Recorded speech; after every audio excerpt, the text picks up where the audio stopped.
दोस्तों welcome to ए के study 10+2 में आप सभी दोस्तों का बहुत बहुत स्वागत करता हूं।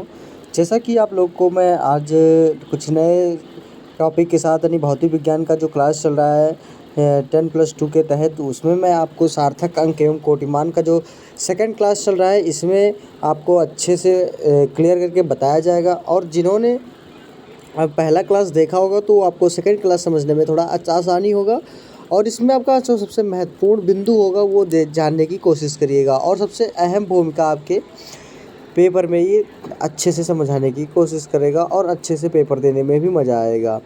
अब बात करेंगे आपका फिजिक्स का जो सबसे मोस्ट इम्पॉर्टेंट चैप्टर है वो आपका क्या होता है। सबसे पहले का सार्थक अंक एवं कोटिमान, यानी कि तो आपको सार्थक अंक और कोटिमान के बारे में नहीं पता होगा तब तक आपको ये चीज़ें आपको समझ में नहीं आएंगी। यानी कि वर्नियर कैलिपर्स के सहायता से अगर किसी चीज़ को मापना है तो ये सारी चीज़ उसी के अंतर्गत आते रहते हैं।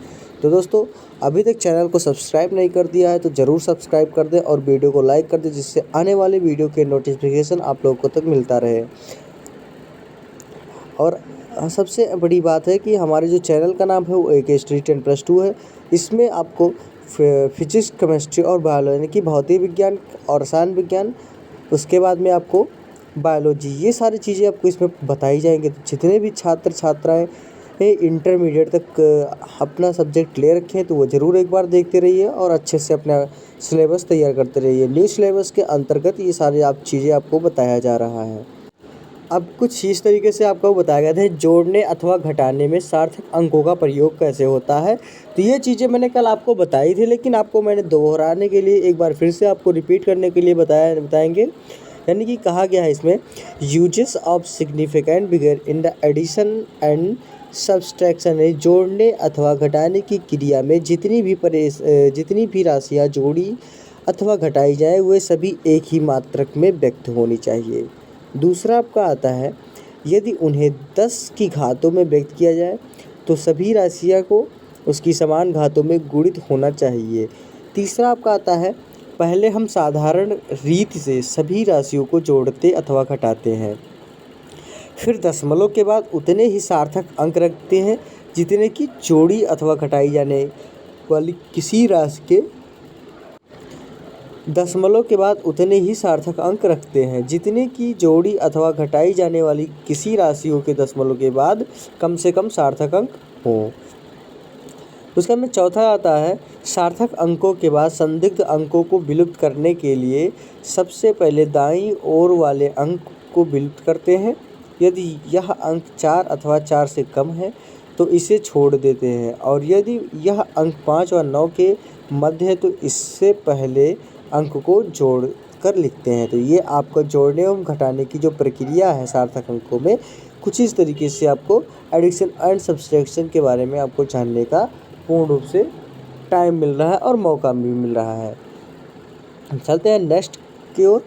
नेक्स्ट में आपका जैसे एग्जाम्पल के तौर पे आपको बता रहे हैं कि जैसे 25.5 सेंटीमीटर, 2.134 सेंटीमीटर, 0.43 सेंटीमीटर की लंबाई को जोड़ना अतः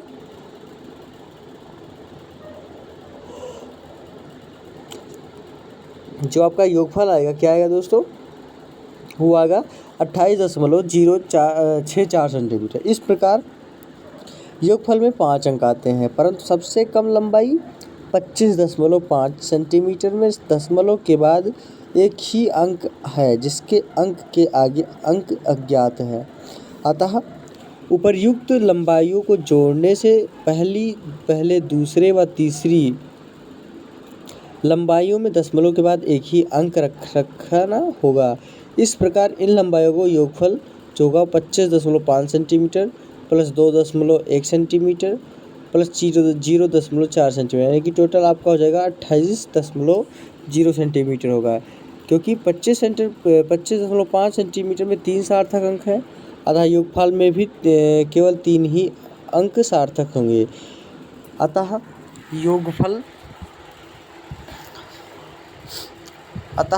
आपका जो योगफल होगा वो 28.0 सेंटीमीटर लिखेंगे। इसी प्रकार दो छड़ों की लंबाइयाँ 11.295 सेंटीमीटर तथा 0.5 9.8 सेंटीमीटर का अंतर ज्ञात करना है।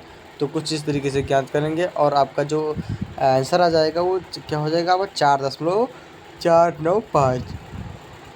इस प्रकार आपका में 4 अंक आते हैं, परंतु सबसे कम लंबाई 9.8 सेंटीमीटर में दशमलव के बाद एक ही अंक आए हैं। इसके आगे के अंक अज्ञात हैं, अतः 14.295 सेंटीमीटर में दशमलव के बाद ही एक ही अंक रखना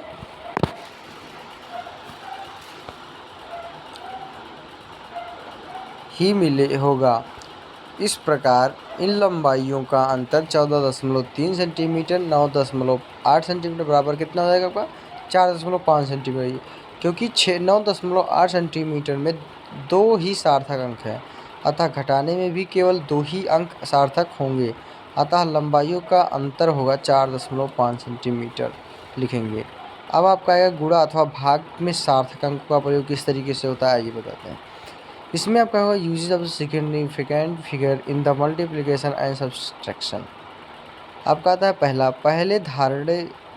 पहले साधारण रीति से गुणा अथवा भाग करते थे, परंतु मापों के गुणा अथवा भाग करने में पर प्राप्त गुणनफल अथवा भागफल में केवल उतने ही सार्थक अंक रहते हैं जितने की सबसे कम सार्थक अंकों वाली माप है।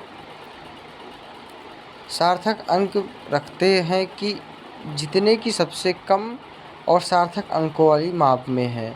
नंबर 3 आपका आएगा सार्थक अंकों के बाद संदिग्ध अंकों की विलुप्त करने के लिए सबसे पहले दाईं और बाईं वाले अंक को विलुप्त करते हैं। यदि यह अंक 4 अथवा 4 से कम है तो जोड़ देते हैं तथा यदि यह अंक 5 और 9 के बीच आता है तो इससे पहले अंकों में जोड़कर लिखते हैं। अब एग्जाम्पल के तौर पे आपको बताएंगे किसी मेज की लंबाई 5.4 सेंटीमीटर है, यदि चौड़ाई 3.24 सेंटीमीटर है तो मेज का क्षेत्रफल बराबर लंबाई गुणे चौड़ाई, तो 5.4 इंटू 3.24 बराबर कितना हो जाएगा 17.496 सेंटीमीटर स्क्वायर। इस प्रकार क्षेत्रफल में 5 अंक आते हैं। कितने कमरे की लंबाई में 2 ही की जबकि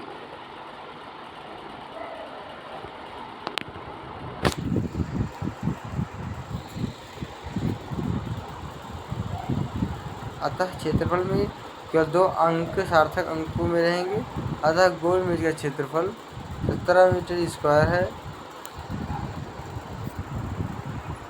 अब आपका आता है सार्थक अंकों के बाद संदिग्ध अंकों से विलुप्त होने वाले सबसे पहले दाईं और बाईं अंक वाले विलुप्त करते हैं। यानी एग्जाम्पल के तौर पर मैंने बता दिया 17.। इस प्रकार क्षेत्रफल में 5 अंक आते हैं, पर सबसे कम लंबाई में 2 ही सार्थक अंक हैं, अतः क्षेत्रफल में भी केवल 2 ही अंक सार्थक अंक होंगे। अतः मेज का क्षेत्रफल 17 सेंटीमीटर स्क्वायर है तो लिखेंगे 17.496 सेंटीमीटर स्क्वायर, अतः 17.5 सेंटीमीटर स्क्वायर नहीं होगा। उदाहरण के तौर पे यदि संख्याएं 10 की घातों के रूप में से हो तो गुणा करने की सबसे पहले उनकी घातों अलग करेंगे, जैसे 5.7 गुणे 10⁻6 गुणे 10⁻2 -3 गुणे 10⁻6 गुणा करने में आपका आ जाएगा कुछ इस तरीके से, यानी कि दोनों का आपका ये आ गया। उसका 5 17 2 18 10।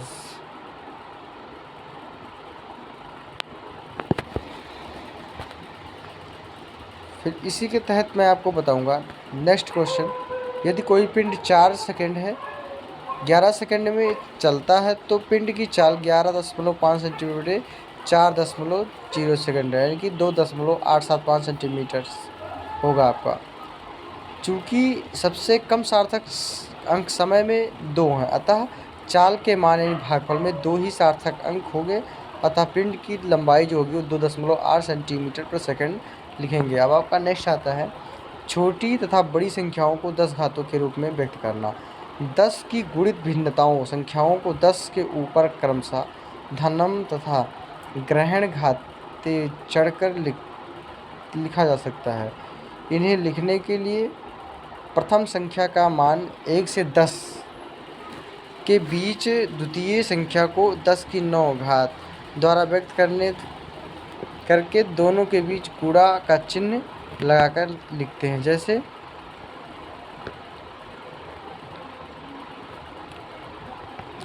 फिर आपका नेक्स्ट होगा 3000 गुणे 10 100 क्या 3300 यानी कि 300 गुणे 3 गुणे 100 यानी कि 10 पावर 2। इस तरीके से आपका 11,000 का हो गया, 45,000 2,000 यानी कि 45 लाख 2,000 20,000 का हो जाएगा आपका। फिर 4,52,000 हो जाएगा। फिर 0.0020 फिर आपका 0.217। यानी उदाहरण में स्पष्ट है कि कोई भी दी गई जानकारी 10 की किसी धन अथवा ऋण घात तथा एक अन्य ऐसी व्याख्या के गुणनफल में व्यक्त की जा सकती है जो कि 1 से अधिक परंतु 10 से कम ना हो। 10 की घात का विलुप्त में महत्व।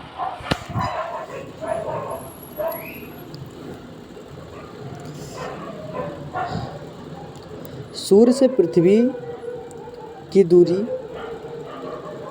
14,900 किलोमीटर है।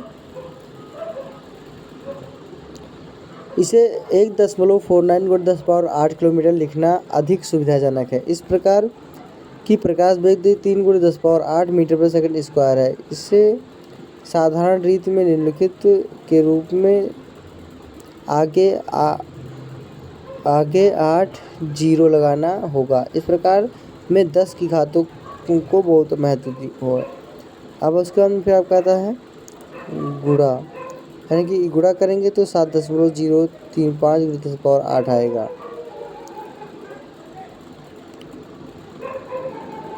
फिर नेक्स्ट है सूर्य पृथ्वी की दूरी पे 14,900 किलोमीटर की दूरी पे है। इसे साधारण रीति से निम्नलिखित 3 के आगे 8 जीरो लगाना होगा। इस विज्ञान सेकंड है।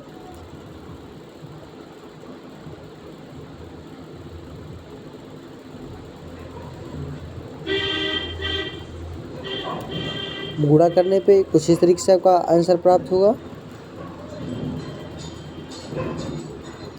फिर आपका भाग करने की विधि है 5 2 5 10⁻3।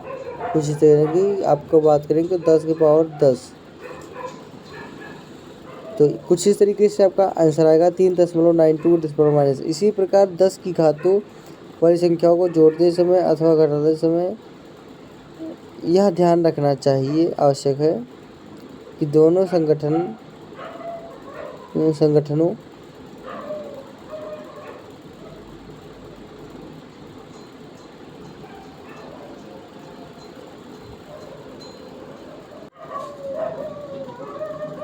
तो कुछ इस तरीके से आपका होगा। किसी संख्या का कोटिमान ज्ञात करने के लिए उस संख्या का 10 की घात के रूप में इस प्रकार लिखते हैं कि संख्या का केवल एक अंक दशमलव बिंदु के बाईं ओर रहे तथा शेष अंक दशमलव बिंदु के दाईं ओर रहे। यानी कि 67 को 6.7 × 10⁻1 के रूप में तथा 3/16 3 × 16 × 10⁻10 के रूप में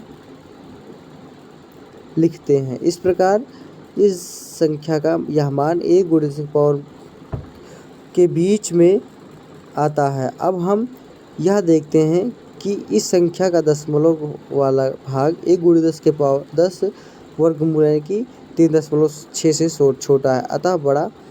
यदि 3.16 बराबर है अतः 3.16 से छोटा है अर्थात 1 × 10 यानी कि 3 × 3.16 से छोटा होगा और अथवा बड़ा होगा। यदि यह 3.16 के बराबर है अथवा 3.16 से छोटा है अर्थात संख्या का दशमलव वाला भाग 1 से अधिक निकट है, तब दी गई संख्या का कोटिमान 10 की घात वाली संख्या के बराबर होगा। यदि दशमलव व अधिक निकट तब दी गई फाइलों की कोटिमान 10 की घात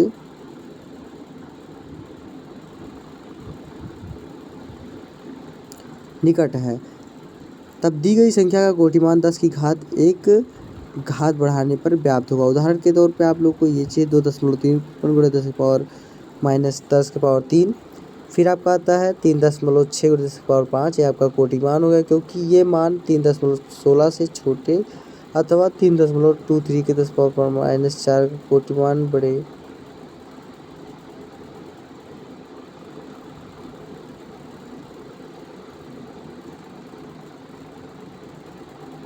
और फिर उसके बाद में आपका आता है, तो कुछ क्वेश्चन इस तरीके से आपके आएंगे। कोटिमान हो गया आपका, कोटिमान राशि जान गए आप लोग, और इसका मतलब क्या होता है ये भी आप लोग सब ध्यान से समझ गए होंगे। तो दोस्तों वीडियो आप लोग को अच्छी लगी हो तो ज़रूर लाइक करें और चैनल को सब्सक्राइब कर दें, प्लस बेल आइकन को दबाना ना भूलें, क्योंकि आने वाली वीडियो आप लोग के लिए ही लाभकारी होगा और सबसे अच्छी होगी, ये मेरा पूरा गारंटी रहेगा। तो दोस्तों अगली वीडियो के साथ ज़रूर उपस्थित होगा। जय हिंद दोस्तों, धन्यवाद।